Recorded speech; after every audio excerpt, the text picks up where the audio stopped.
Here's a fun problem with an object, a converging lens, and then a diverging lens. So we want to figure out the combined effect of both of these lenses.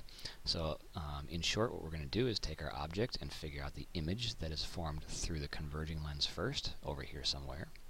Then we're going to use that image, and we're going to say that that image actually becomes the object for the light that goes through the diverging mirror. Okay, so here it is. We start with our ray of light that goes in to our converging lens, parallel with the axis, and of course comes out through the focal point.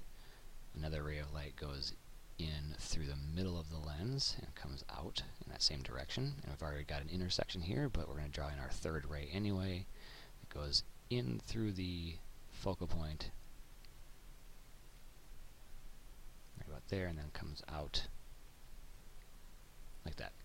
Got an okay intersection here. My drawings aren't very perfect, of course, but good enough. So we can draw in our arrow. I'm going to make it kind of a dotted arrow, just to differentiate it from a real object, or a real object. So this is our image. It is a real image, of course. Our light rays actually do converge there. Makes it a little bit bigger. Okay, here we go. So there's our image. It's inverted. It's about the same size as our original object. That just works out because of the geometry involved. Now this image becomes the object for our diverging mirror, or diverging lens. So let's go ahead and draw in the arrows for that one. Let's put these in red. Okay, so we have a ray of light coming in parallel with the axis, the optical axis, and it's going to come out as if it came from that focal point. And our second ray, the easy one, is going to go through the middle of the lens and out in that same direction.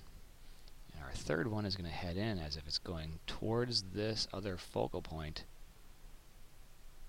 but then once it hits the lens itself, it's going to come out parallel to the axis, just like that. Now, of course, these rays don't actually converge there. We have to trace them back.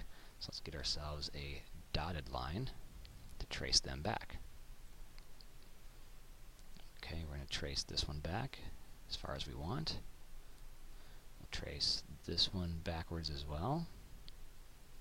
And it looks like we have a pretty good intersection point right about here. So that is where our image is going to be formed. Make this one kind of thick, but red. Here is our final image for this combination.